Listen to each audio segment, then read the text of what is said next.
अनिका और रोहित जिस private room में थे, अचानक ही उस प्राइवेट रूम में पूरी तरह से साइलेंट हो गया।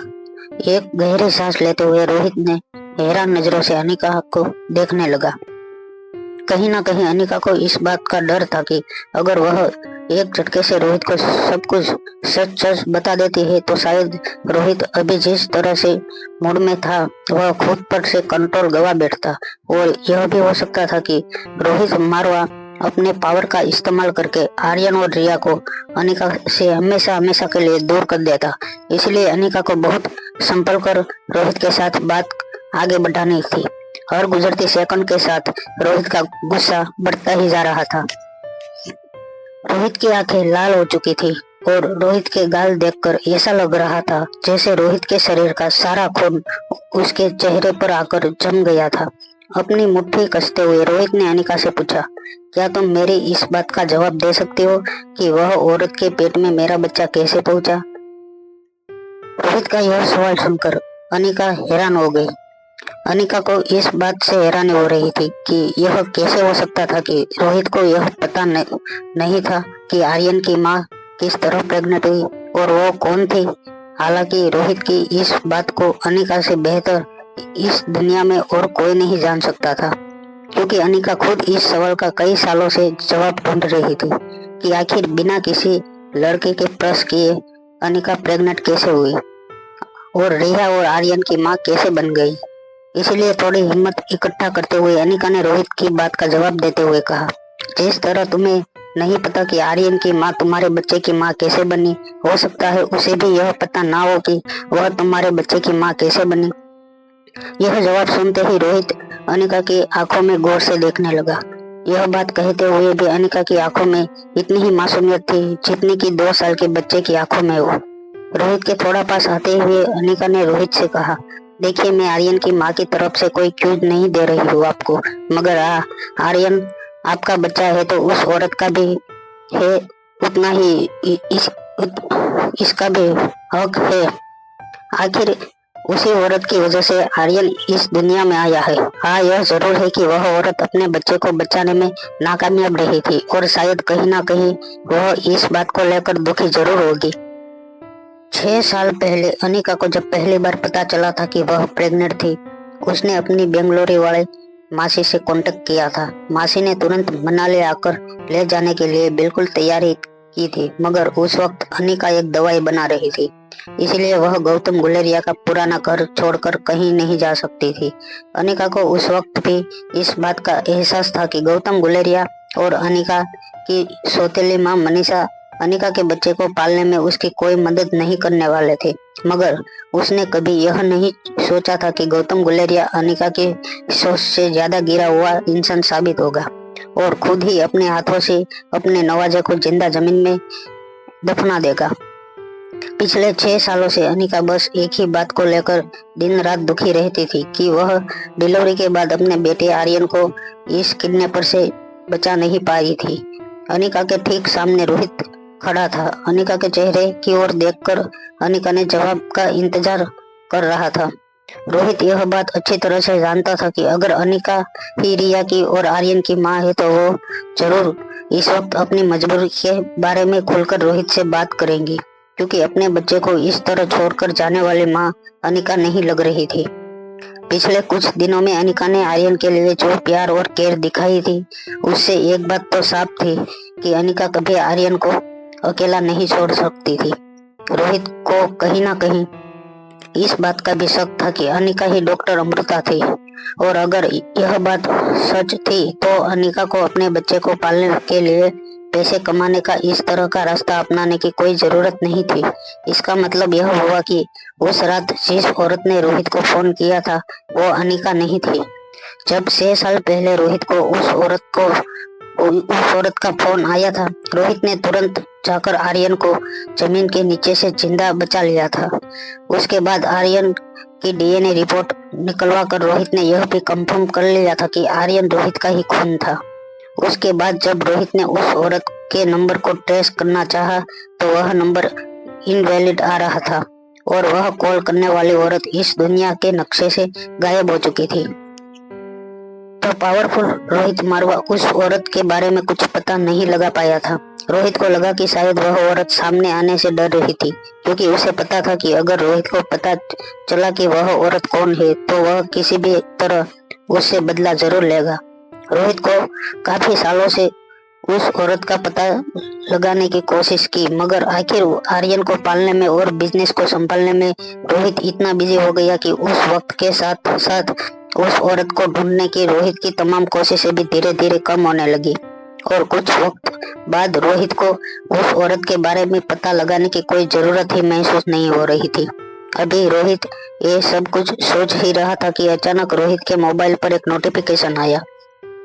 चिराग मेहता ने रोहित को आशीष डोगरा के बारे में कुछ इंफॉर्मेशन भेजी थी। रोहित ने अपनी नजरें मोबाइल स्क्रीन से उठाकर अनिका की ओर देखा। अनिका अभी भी अपने थॉट्स में थी। रोहित ने फिर से अपना ध्यान मोबाइल पर डाला और चिराग मेहता का मैसेज पढ़ने लगा। मैसेज में चिराग मेहता ने आशीष डोगरा के बारे में सारी इंफॉर्मेशन लिखी थी। Age 29, height 5 foot 7 inch, academic qualification MBA in marketing. जैसे जैसे रोहित आशीष के बारे में इंफॉर्मेशन पढ़ने लगा, रोहित के चेहरे का एक्सप्रेशन बदलने लगा। डोगरा परिवार ओरिजिनली रायबरेली का रहने वाला था, बिजनेस परिवार था, मगर 25 साल पहले आशीष डोगरा के पापा अपने सबसे बड़े भाई के साथ मनाली में आकर सेटल हो गए थे। फिर मनाली में धीरे धीरे उन्होंने अपना बिजनेस और रुतबा एक्सपाउंड किया था और देखते ही देखते मनाली के one of the most powerful खानदान में डोगरा परिवार का नाम शामिल हो गया था। डोगरा परिवार के अनिका की मां स्वाति के साथ बहुत अच्छे रिश्ते थे। एक दिन दोनों परिवार ने तय किया कि स्वाति के बच्चे और डोगरा परिवार के बच्चे भविष्य में शादी के बंधन में जुड़ जाएंगे, जिससे डोगरा परिवार और स्वाति की दोस्ती रिश्तेदारी में बदल जाए। काफी सालों तक आशीष अब्रॉड में ही अपनी पढ़ाई पूरी कर रहा था, इसलिए डोगरा परिवार के साथ मनाली में आशीष का ज्यादा इंटरनेशन नहीं था। आशीष अपने आप में ही रहना ज्यादा पसंद करता था। बहुत ही कम उम्र में आशीष ने फार्मेसी में कई सारी डिग्री हासिल कर ली थी, मगर आखिरकार उसने फार्मेसी की दुनिया छोड़ दी, क्योंकि वह अपना कोई बिजनेस में नाम कमाना चाहता था। आशीष डोगरा खानदान के साथ जुड़ा खुलता मिलता नहीं था और इसलिए आशीष अब दिल्ली में आकर खुद की फार्मेसी फैक्ट्री खोलना चाहता था। चिराग मेहता की रिपोर्ट में लिखा था कि डोगरा खानदान ने हमेशा से ही आशीष के साथ सौतेला व्यवहार किया था, मगर हर दूसरे दिन डोगरा परिवार इंडिया से बाहर किसी को कॉल करता था। मगर चिराग मेहता यह नहीं पता लगा पाया था कि आखिर डोगरा परिवार विदेश में किसे और कहां कांटेक्ट करने की कोशिश कर रहे थे। मगर रिपोर्ट में एक बात बहुत साफ थी कि जब से आशीष इंडिया लौट आया था, डोगरा परिवार ने उस नंबर पर कांटेक्ट करना छोड़ दिया था। रिपोर्ट में एक बात बहुत ही शॉकिंग थी कि मनाली पहुंचने के बाद डोगरा परिवार का जो सबसे पहला बिजनेस था वह एक फार्मास्यूटिकल फैक्ट्री थी, मगर इससे पहले डोगरा परिवार ने मेडिकल फील्ड रिलेटिव कोई भी बिजनेस कभी नहीं किया था। यह बात कहीं ना कहीं रोहित को खटकने लगी थी। अगर डोगरा परिवार हमेशा आशीष के साथ सौतेला व्यवहार करता था तो उसे कांटेक्ट करने की इतनी कोशिश क्यों करता था। अभी रोहित यह सब कुछ सोच ही रहा था कि अनिका ने पास खड़ी हुई रिया से पूछा, तो क्या कल तुम बलवीर सर की एकेडमी में जाने वाले हो? नन्ही सी रिया ने मुस्कुराते हुए हमें अपना सर हिला दिया। अनिका को पता था कि बलवीर सर की एकेडमी में वह आसानी से आर्यन और रिया की अदला बदली कर देंगी। आखिर अनिका नहीं चाहती थी कि रिया अब ज्यादा दिन अपनी स्कूल मिस करे। रिया और अनिका एक दूसरे के साथ आंखों ही आंखों में इशारे में बातें कर रहे थे। तभी अचानक रोहित की आवाज उनके कानों पर पड़ी। रोहित ने कहा, नहीं, कल आर्यन बलवीर सर की एकेडमी में नहीं जाएगा। हम एकेडमी से छुट्टी ले रहे हैं। दरअसल कल मैं आर्यन को लेकर मेन मारवा हाउस में जाने वाला हूँ। रोहित एक्चुअली रिया, आर्यन और अनिका की चाल समझ चुका था। वह जानता था कि अगर रिया बलवीर सर की एकेडमी में गई तो फिर रिया और आर्यन बदला बदली कर लेंगे और रोहित को अपनी बेटी के साथ ज्यादा वक्त गुजारने का मौका नहीं मिलेगा। रोहित चाहता था कि कुछ देर और वह रिया के साथ वक्त गुजारे और इस तरह दादी माँ और रोहित की माँ को भी रिया के साथ वक्त गुजारने का मौका मिलेगा और साथ ही रोहित को अपने विला में रिया के लिए एक अलग प्रिंसेस कमरा बनवाने का कुछ वक्त भी मिल जाएगा। अनिका ने अपने होठों को दबाते हुए हैरानी से रोहित से पूछा, तो फिर अब आर्यन दोबारा बलवीर सर की एकेडमी में कब जाने वाला है? रोहित ने अपना फोन अपनी जेब में डालते हुए मन ही मन मुस्कुराते हुए रिया से कहा, मुझे लगता है अब आर्यन अगले महीने ही बलवीर सर की एकेडमी में जा पाएगा। रिया और अनिका एक दूसरे को देखकर एक दूसरे से सवाल जवाब करने लगे थे। बड़ी बड़ी आंखें दिखाकर रिया अपनी मम्मा से पूछने लगी थी कि इस सिचुएशन से कैसे बाहर निकाला जाए। तभी कंफ्यूज अनिका ने आंखों ही आंखों में रिया से कहा, अब इस सवाल का जवाब तो मेरे पास भी नहीं है। नन्ही सी रिया घबरा गई। वह अपने डैड के साथ वक्त जरूर बिताना पसंद करती थी, मगर रोहित की कंडीशन को देखते हुए ज्यादा वक्त रोहित के साथ बिताना रिया के लिए किसी पिंजरे में कैद होने जैसा ही था। बड़ी बड़ी आंखें दिखाते हुए रिया अपनी मम्मा से आंखों से इशारों से कहने लगी कि कुछ करो, कुछ तकरीब निकालो मम्मा, वरना कहीं हमारी पोल खुल न जाए और कहीं ऐसा ना हो कि डैड मुझे और आर्यन को लेकर हमेशा के लिए तुमसे दूर कर दे। जितना रिया ने डैड को अपनी जिंदगी में वापस लाना चाहती थी, उतना ही रिया अपनी मम्मा से प्यार भी करती थी। मम्मा से दूर रहकर डैड के साथ वक्त गुजारना रिया को अच्छा नहीं लगता था। वह हमेशा से चाहती थी कि उसे मम्मा और डैडी दोनों का प्यार एक साथ मिले। जब रिया की आंखों में बढ़ते हुए सवालों का कोई जवाब अनिका के पास नहीं था, तब अचानक ही अपनी जगह से उठते हुए अनिका ने रोहित से कहा, तो फिर ठीक है मिस्टर मारवा, मुझे लगता है हमें एक दूसरे के साथ जो बातें करनी थी वह हम कर चुके थे। नन्ही सी रिया की बड़ी बड़ी आंखें अब और ज्यादा बड़ी होने लगी थी। वह अपने मन ही मन चीख चीख कर अपनी मम्मा से रुकने के लिए कह रही थी। अनिका समझ चुकी थी कि ऐसी सिचुएशन में वो चाहकर भी अपनी बेटी की मदद नहीं कर पाती। जैसे ही अनिका ने प्राइवेट रूम से बाहर निकलने के लिए दरवाजा खोला, तो वह यह देखकर हैरान हो गई कि दरवाजे के ठीक सामने आशीष डोगरा अपने दोनों हाथ अपनी जेब में डालकर बिल्कुल रिलैक्स और क्लैम होकर अनिका का इंतजार कर रहा था। अनिका से नजरें मिलाते ही आशीष ने अनिका से कहा, हेलो मिस अनिका, मुझे लगता है कि आपकी मीटिंग खत्म हो गई है, तो क्या हम चलकर हमारी शादी के बारे में बात कर ले? इससे पहले कि अनिका आशीष की किसी बात का जवाब दे पाती, पीछे खड़े रोहित ने आशीष से कहा, हाँ बिल्कुल, मुझे लगता है कि आप दोनों को जल्द से जल्द बात कर लेनी चाहिए। नन्ही सी रिया को अपने दोनों हाथों से उठाते हुए रोहित ने अनिका से कहा, यह रूम मैंने बुक करके रखा है, आप लोग चाहे तो यहीं पर बात कर सकते हैं। मैं अपने बेटे के साथ यहाँ से जा रहा हूँ। अनिका कुछ कहे या कुछ समझे उससे पहले आशीष ने रोहित की बातों का जवाब देते हुए कहा, हाँ मेरे ख्याल में यही समझदारी होगी।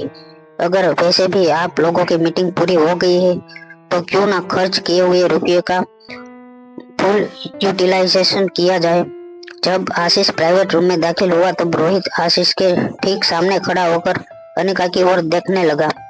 आशीष ने अनिका और रोहित के बीच चल रही टेंशन को नोटिस कर लिया था। आशीष जाकर ठीक उसी चेयर पर बैठ गया जहां अभी कुछ देर पहले रोहित बैठा था। फिर अपनी जेब से वह एग्रीमेंट निकालते हुए आशीष ने उसे टेबल पर रखकर अनिका से कहा, miss Anika please have a seat, हम हमारे मैरिज एग्रीमेंट के बारे में बातें कर ले। धीमे कदमों से अनिका आशीष की ओर बढ़ने लगी। अनिका मन ही मन सोच रही थी कि वह किस तरह आशीष को समझाए कि वह उससे शादी नहीं कर सकती। अभी अनिका आशीष से कुछ कहने ही वाली थी, तब रिया को हाथ में पकड़े हुए रोहित ने आशीष से कहा, मुझे लग रहा है कि आपका एग्रीमेंट वैलिड हो चुका है। वो क्या है ना कि मेरे बच्चे की माँ को किसी के सहारे की जरूरत नहीं है। रोहित की बात सुनकर ना सिर्फ आशीष मगर कमरे में मौजूद अनिका और रिया भी हैरान हो गए थे। एक ही पल में जैसे अनिका का गला सूखने लगा था। अनिका यह सोचकर हैरान हो रही थी कि शायद रोहित को पता लग चुका था कि आर्यन, रिया और अनिका की असलियत क्या थी। उसे मन ही मन अब इस बात का डर लगने लगा था कि रोहित का अगला कदम क्या होगा। लगभग 3 या 4 सेकंड के अंदर अनिका के दिमाग में दुनिया भर के ख्याल आकर गुजरने लगे थे। अनिका ने यहाँ तक सोच लिया था कि किस तरह वो पागलों की तरह पूरी दुनिया में अपने बच्चे को ढूंढने की कोशिश कर रही थी, मगर रोहित मारवा के पावर की वजह से अनिका को अपने बच्चे को ढूंढने में नाकाम रही थी। तभी कमरे में साइलेंस तोड़ते हुए आशीष डोगरा ने रोहित से पूछा, क्या मतलब है आपका? मिस अनिका के बच्चे के बाप है आप? आशीष के सवाल पूछ के बाद लगभग कई मिनट तक कमरे में साइलेंट रहा। अनिका की सांसें तेज होने लगी थी। अनिका ने यहाँ तक सोच लिया था कि वह किस तरह रोहित के हाथ से रिया को छीनकर कमरे से बाहर भागने की कोशिश करेगी। आशीष भी बेसब्री से रोहित के जवाब का इंतजार कर रहा था। फिर एक हल्की सी मुस्कान देते हुए रोहित ने अपनी चुप्पी तोड़ी और कहा, मिस अनिका और मेरे बेटे आर्यन के बीच काफी प्यार है। यहाँ तक कि मेरा बेटा आर्यन तो मिस अनिका को मॉम कहकर ही पुकारता है। अब इस रिलेशन को ध्यान में रखते हुए मैं यह कह सकता हूँ कि मिस अनिका मेरे बेटे की माँ है। जैसे ही रोहित के मुंह से यह जवाब निकला, आशीष और अनिका दोनों की सांसें जो अब तक अटकी हुई थी वह नॉर्मल हो गई। अनिका मन ही मन यह सोचकर खुश हो रही थी कि रोहित को अब तक उसकी असलियत के बारे में पता नहीं चला था। अपने गले पर एक हाथ रखते हुए अनिका ने एक लंबी सांस ली। अनिका को देखकर ऐसा लग रहा था कि जैसे उसके गले में अटकी जान दोबारा सांस लेने लगी थी। आशीष वैसे तो कभी ना कभी किसी से गुस्से से बात नहीं करता था, मगर रोहित का इस तरह का मजाक आशीष की समझ के बाहर था। आशीष धीरे से अपनी जगह से खड़ा हुआ और अपनी यूनिक स्टाइल में दोनों हाथ जेब में डालकर उसने एक हल्की सी मुस्कान देते हुए रोहित से कहा, मुझे लगता है मिस्टर मारवा आप सेंस ऑफ ह्यूमर काफी अच्छा है, क्योंकि कोई भी अनजान आदमी जो आपसे पहली बार मिला हो जैसे कि मैं, वह अपनी बात सुनकर इसी नतीजे पर पहुंचता कि मिस अनिका आपके बच्चे की माँ है। भले ही यह सब कुछ कहते वक्त आशीष बिल्कुल क्लेम और पेशेंट नजर आ रहा था, मगर कहीं ना कहीं आशीष अपने शब्दों से रोहित को यह बताने की कोशिश कर रहा था कि उसका इस तरह का मजाक अप्रिसेंट नहीं किया गया है। आशीष की यह बात सुनकर रोहित अब आशीष के साथ कोल्ड वॉर में शामिल हो गया था। आशीष की बातों का जवाब देते हुए रोहित ने कहा, अगर मैं मिस अनिका के साथ फैमिली शुरू करने वाला होता तो डेफिनेटली उनकी बेटी को मैं बिल्कुल अपनी सगी बेटी जितना ही प्यार देता। रिया ने रोहित के मुंह से यह बात जब सुनी तब अचानक ही रिया की आंखों चमकने लगी। उसके बंद होठों पर अचानक ही हल्की सी मुस्कान आ गई। रिया को यकीन नहीं हो रहा था कि यह सब कुछ वही आदमी कह रहा था जिसने कुछ दिन पहले रिया को सोशल मीडिया पर ब्लॉक कर दिया था। कहीं ना कहीं आशीष पूरी तरह से रोहित की कही बात को समझ नहीं पा रहा था। क्या रोहित की बात का आशीष यह मतलब निकालता कि अब रोहित और अनिका साथ मिलकर एक फैमिली बनाने वाले हैं, या रोहित का कोई और मतलब था? थोड़ी देर कुछ सोचने के बाद आशीष ने चेयर पर बैठे अनिका की ओर देखा और उससे पूछा, मिस अनिका आपको इस बारे में क्या लगता है? अनिका किसी तरह आशीष डोगरा के इस पूरे मैरिज एग्रीमेंट वाली बात से बाहर निकलना चाहती थी, इसलिए अनिका ने देखा कि यही सबसे अच्छा मौका था आशीष डोगरा को बिना इल्सूट फील करवाए उसकी प्रपोजल को रिजेक्ट करना। अनिका ने आशीष से कहा, हाँ, पिछले कुछ दिनों में मेरी मिस्टर मारवा के साथ काफी जान पहचान हो चुकी है, और इतना ही नहीं, यह मैरिज एग्रीमेंट भी अब किसी काम का नहीं है। इन सब बातों का काफी साल बीत चुके हैं और अब तो इसका भी कोई चेंज हो गया है। कोई किसी को एग्रीमेंट के जरिए शादी के बंधन में नहीं बांध सकता। एक लंबी सांस छोड़ते हुए आशीष ने अनिका से कहा, ठीक है फिर मिस अनिका, दरअसल मैं यह एग्रीमेंट इसलिए निकाला था ताकि आपकी कुछ मदद कर सकूं। आप जिस सिचुएशन में है उससे बाहर निकाल सकूं। हमें दुश्मनों से ज्यादा दोस्त बनाने चाहिए, और आपकी माँ और डोगरा खानदान के बीच गहरी दोस्ती थी। बस उसी दोस्ती के नाते मैंने सोचा कि क्यों ना हमारे बीच भी ऐसी ही एक अटूट दोस्ती बन जाए। और एक बात मैं आपसे कहना चाहूंगा मिस अनिका, मुझे पता है कि डोगरा खानदान ने बहुत गलत किया था आपके साथ। चलो हम इसे इस तरह से देखते हैं कि डोगरा खानदान के द्वारा की गई गलतियों की भरपाई करना चाहता हूँ। अगर आप मुझे यह करने का मौका दे, चाहे अभी या नियर फ्यूचर में कभी भी। जब अनिका पहली बार आशीष से मिली थी तब उसे ऐसा लगा था कि आशीष शायद अनिका को पाने की दीवानगी में यहाँ अनिका को ढूंढते हुए पहुंचा था, मगर जब आशीष ने यह सारी बातें कही तो अनिका को अंदर ही अंदर बहुत गिल्ट महसूस होने लगा। कि उसने आशीष के बारे में क्यों ऐसी बातें सोची। हालांकि सच्चाई तो यही थी कि आशीष अनिका को मदद करने के लिए हाथ बढ़ाना चाहता था। अनिका ने अपनी जगह पर खड़े होते हुए आशीष से कहा, नहीं नहीं, इसमें डोगरा खानदान की कोई गलती नहीं है। शादी से पहले मैं प्रेग्नेंट हो चुकी थी और यह जाहिर सी बात थी कि ऐसी सिचुएशन में डोगरा परिवार यह शादी तोड़ ही देता।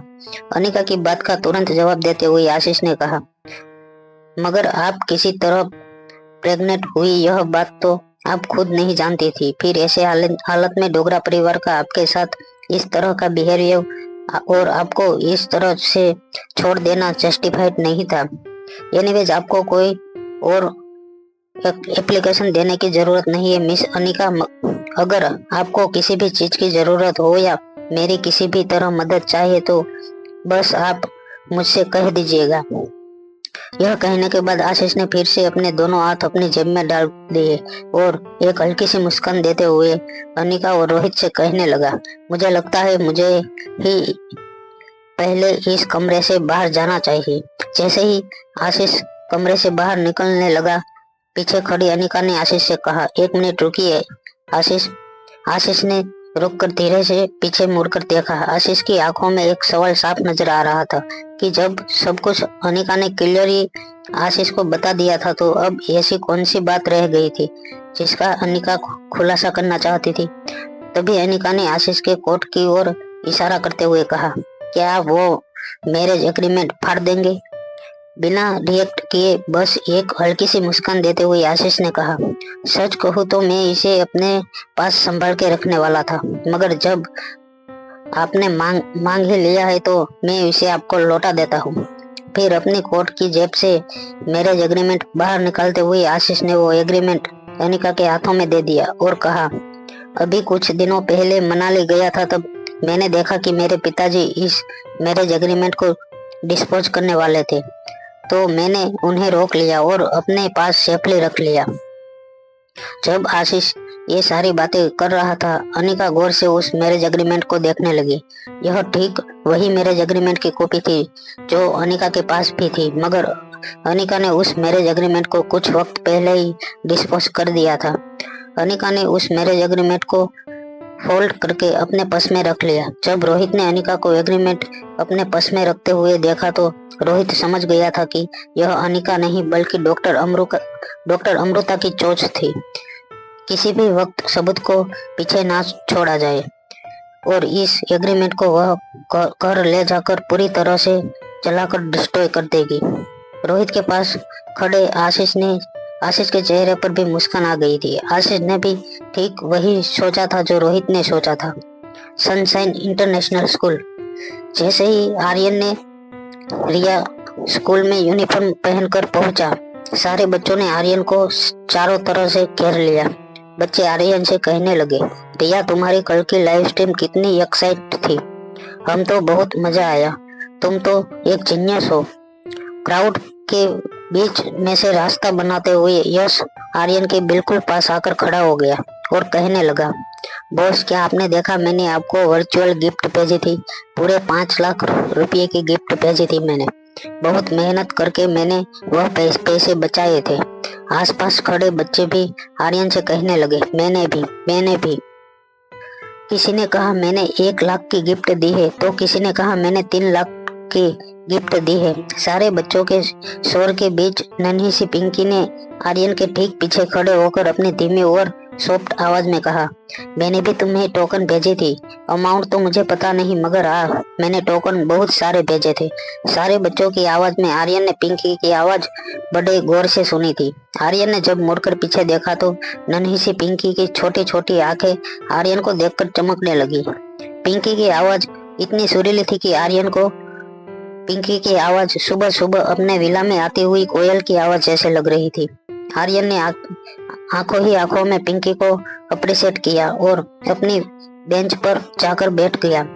क्लास के बच्चे यह देखकर हैरान हो गए थे कि हमेशा एनर्जेटिक और मस्ती करने वाले रिया बिल्कुल शांत बिहेव कर रही थी।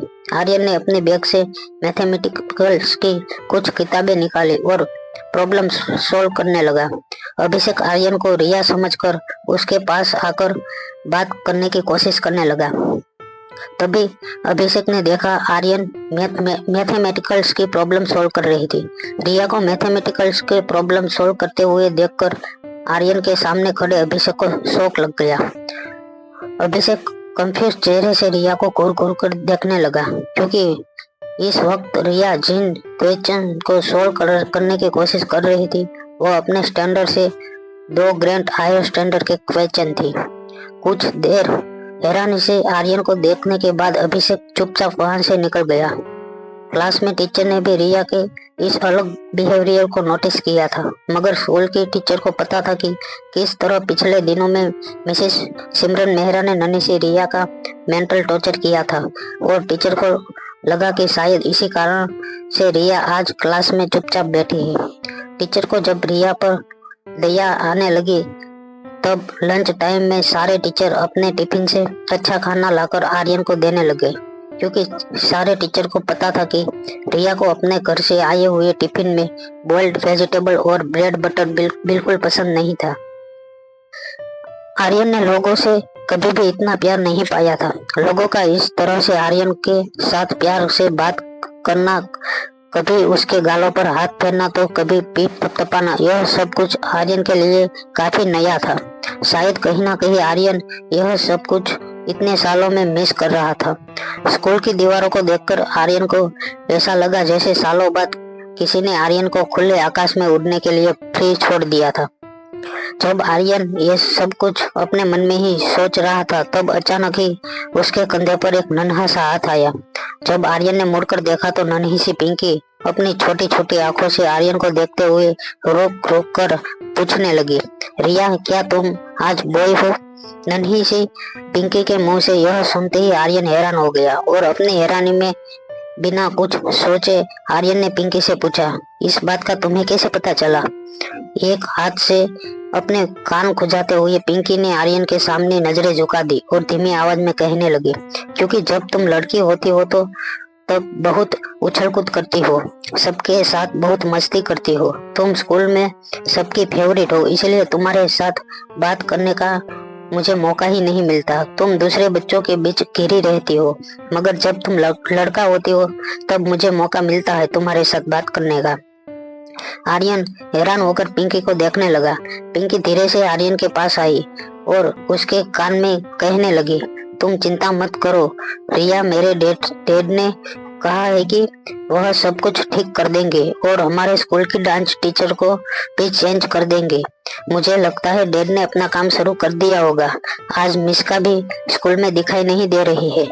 पिंकी की बात सुनकर आर्यन को दाल में कुछ काला नजर आने लगा था। क्या उसकी बहन रिया को स्कूल की डांस टीचर परेशान कर रही थी? जिस तरह से नन्ही सी पिंकी आर्यन के कान में बात कर रही थी, आर्यन के कान और गले के पास गुदगुदी महसूस होने लगी थी। तभी क्लास टीचर क्लास में एंटर हुए बच्चों से कहने लगे, बच्चों सब मेरी तरफ ध्यान दो, आज से हमारे स्कूल की नई डांस टीचर होगी मिस श्रेया अय्यर।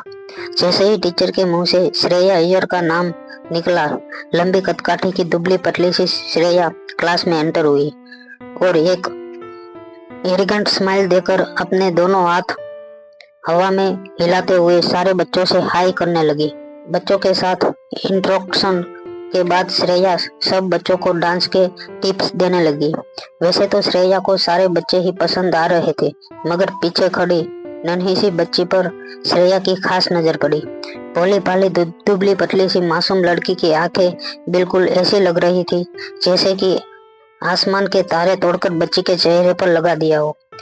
बच्चों को डांस की एक एक्सरसाइज देकर श्रेया पीछे खड़ी उस नन्ही सी बच्ची के पास गई। बच्ची के सामने अपने घुटने पर बैठकर श्रेया ने जैसे ही उस बच्ची से कोई बात करने की कोशिश की, दीवार से चिपक कर खड़ी हुई पिंकी की आंखें अचानक बंद होने लगी और वह वही जमीन पर बेहोश होकर गिर पड़ी।